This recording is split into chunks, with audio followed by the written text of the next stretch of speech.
بسم اللہ الرحمن الرحیم۔ آج بہت سارے لوگ خوش ہیں اور بہت ساری جگہوں پہ پریشانی بھی ہے، لیکن اتفاق سے میں ان لوگوں میں شامل ہوں جو قدرے خوش ہیں کہ سپریم کورٹ نے ایک اہم فیصلہ دیا ہے آئین کی بالادستی کے لیے حق میں، اور سپریم کورٹ کی بالادستی کے حق میں فیصلہ دیا ہے۔ لیکن یہ معاملہ صرف اس حد تک نہیں ہے کہ سپریم کورٹ نے حکومت کی خواہش اور الیکشن کمیشن کے 22 مارچ کے فیصلے کو مسترد کرتے ہوئے پنجاب میں الیکشن کروانے کی تاریخ کا ایک بار پھر اعادہ کیا ہے اور تاریخ قدرے آگے بڑھا کر 14 مئی مقرر کر دی ہے، بلکہ معاملہ اس سے ہٹ کر بھی ہے کہ ایک طرف سپریم کورٹ نے الیکشن کروانے کے 90 دن کی اس آئینی تقاضے کو پورا کرنے کی اپنی سی کوشش کی ہے، اور دوسری طرف جس پر پچھلے کئی دنوں سے بہت کم توجہ جا سکی ہے وہ یہ ہے کہ سپریم کورٹ نے اپنے ہی ایک فاضل جج جسٹس فائز عیسیٰ، جو کہ مستقبل میں چیف جسٹس آف پاکستان بننے جا رہے ہیں، ان کی طرف سے آئے ہوئے اس فیصلے کو روک کر اپنی ڈی فنکشننگ کا راستہ روک دیا ہے۔ سپریم کورٹ کی غیر فعالیت کس طرح ہو سکتی تھی، یا کس طرح اس کی کوئی کوشش یا خواہش یا بغیر کوشش اور بغیر خواہش کے کوئی راستہ ہموار ہونے جا رہا تھا؟ آج کے ولاگ میں اسی پر بات ہوگی۔ آپ کو یاد ہوگا کہ سپریم کورٹ کے معاملات کو اور اس کے قواعد کو بدلنے کے لیے پارلیمان نے پچھلے دنوں ایک ترمیمی بل منظور کیا تھا۔ اس بل کی منظوری ابھی حتمی شکل اس لیے اختیار نہیں کر پائی ہے کہ صدر مملکت نے اس پر دستخط نہیں کیے۔ جب تک صدر مملکت کسی اس طرح کے بل کی منظوری کے باوجود دستخط نہ کریں یا وہ وقت پورا نہ ہو جائے جو دستخطوں کے بغیر بھی کسی منظور شدہ بل کو قانون کا درجہ دیتا ہے، تو یہ قانون عملاً قانون نہیں بلکہ ایک مسودہ قانون ہی رہتا ہے۔ سپریم کورٹ کے بارے میں ان قواعد کے پارلیمان سے منظور ہونے کے فوری بعد مستقبل کے chief justice of Pakistan justice فائز عیسیٰ نے ایک 3 رکنی بینچ کی ایک اور موضوع پر سماعت کرتے کرتے اچانک رخ بدلا اور اس موضوع کو ٹیک اپ کر لیا۔ یہ ایک طرح سے از خود نوٹس تھا، لیکن یہ از خود نوٹس غیر اعلانیہ تھا، بلکہ کہا جا سکتا ہے اگر حد ادب حائل نہ ہو تو یہ از خود نوٹس سے بھی بڑی ہوئی ایک چیز تھی کہ فاضل جج نے اپنے ہی چیف جسٹس اور ان کے ساتھ کام کرنے والے ایک بینچ کو اس امر سے روکنے کی کوشش کی کہ وہ از خود نوٹس کے تحت کیس کی سماعت کو جاری نہ رکھیں، اور جو دیگر از خود نوٹس بھی عدالت میں زیر سماعت یا کسی پروسیس میں ہیں ان پر عمل کو روک دیا جائے۔ اس کی وجہ یہ بنی کہ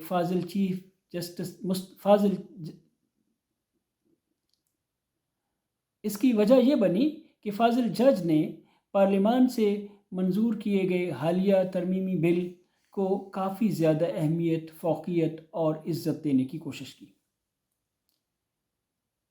لیکن اس کا فوکس انہوں نے ظاہراً ایک ہی چیز پر رکھا کہ از خود نوٹس سے متعلق کیسز کی سماعت روک دی جائے۔ یہ کیسے ہو سکتا ہے کہ ایک قانون منظور ہو چکا ہو، اگرچہ اس کی حتمی منظوری ابھی باقی ہے، اور اس منظور کیے گئے پارلیمانی قانون کو ایک شق کو فاضل جج تو قبول کر لیں اور دوسری کو رد کر دیں؟ یقینی بات ہے کہ ترمیم کو کلی طور پر نافذ ہونا ہے یا کلی طور پر مسترد ہونا ہے، جبکہ اس ترمیم میں صرف یہ ایک پہلو موجود نہیں تھا کہ از خود نوٹس لینے کے طریقہ کار کو تبدیل کر دیا جائے اور سپریم کورٹ کے چیف جسٹس اکیلے میں کسی معاملے کا، کسی انسانی حقوق سے متعلق مسئلے کا بھی از خود نوٹس نہ لے سکیں، بلکہ انہیں اس کے لیے ایک 3 رکنی کمیٹی میں معاملہ رکھنا پڑے جس کے وہ خود سربراہ ہوں اور ان کے ساتھ 2 سینئر موسٹ جج شامل ہوں۔ اس ترمیم کردہ معاملے میں ایک یہ بھی شامل تھی شک کہ کوئی بھی اگلا بینچ سپریم کورٹ کے چیف جسٹس اب از خود نہیں بنا سکیں گے۔ اس کے لیے انہیں اپنے 2 سینئر موسٹ ججوں کی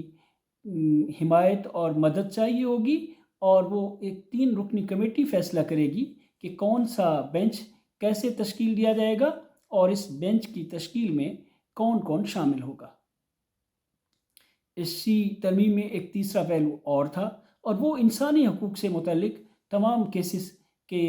پروسیجرز کو طے کرنا اور ان کے لیے بینچوں کی تشکیل کا معاملہ بھی تھا۔ گویا فاضل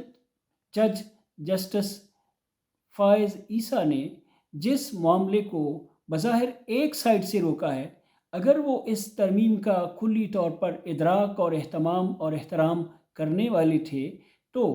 اس کا مطلب تو یہ ہوا کہ انہوں نے فوری طور پر اس ترمیم کو قبول کر لیا اور اس کا صدر مملکت کی دستخطوں کے بغیر ہی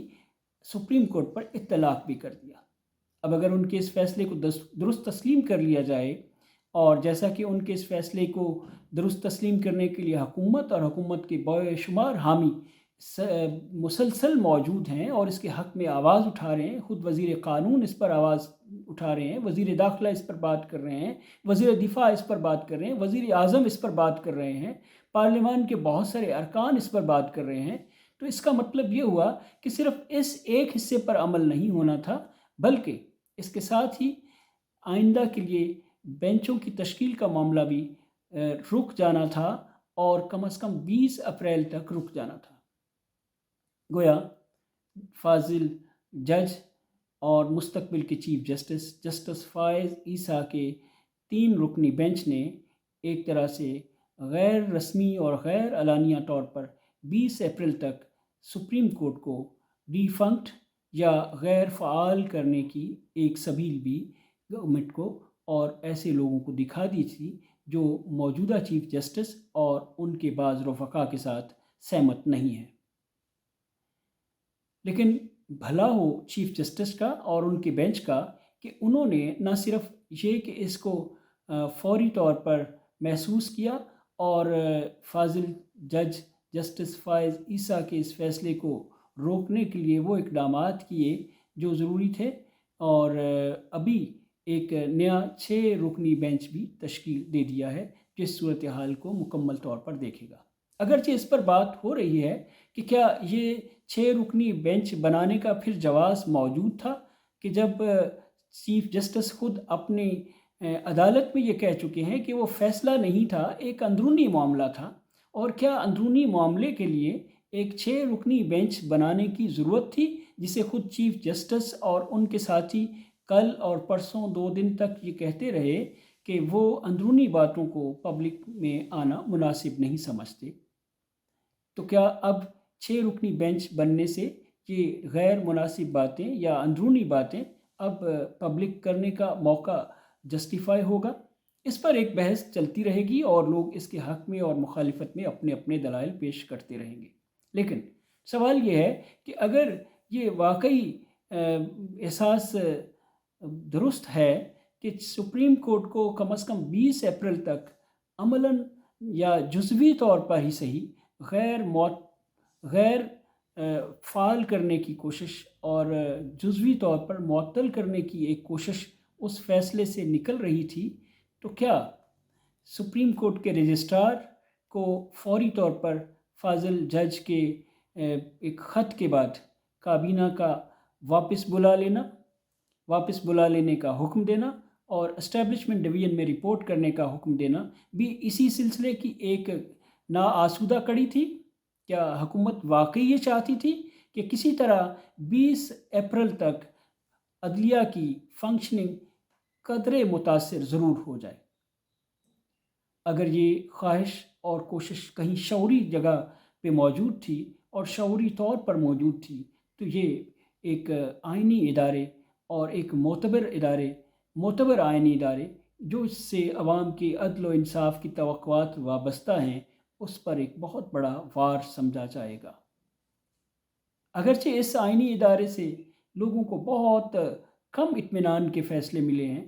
لیکن پھر بھی ایک آسرا اور ایک امید اس عدالت سے ہر ایک کو ہوتی ہے کہ شاید اب کی بار ہمیں نظریہ ضرورت کتاب فیصلوں کی بجائے آئین اور قانون کی بالادستی اور ہر شہری کو اس کے بنیادی حقوق کے حوالے سے کچھ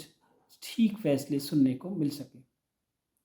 آج کے ولاگ میں بس اتنا ہی۔ انشاءاللہ اگلے ولاگ میں عدلیہ میں جو پائے جانے والے دو کی تکرار کے معاملات ہیں ان پر بات ہوگی، کہ کہیں ہم یہ بات کرتے تھے کہ پاکستان ایک ہونا چاہیے سب کے لیے، اب بدقسمتی سے عدلیہ بھی دو نظر آ رہی ہیں۔ تو اگلے ولاگ میں ان دو عدلیہ کے معاملات پر بھی انشاءاللہ بات ہوگی۔ اللہ حافظ، فی امان اللہ، السلام علیکم۔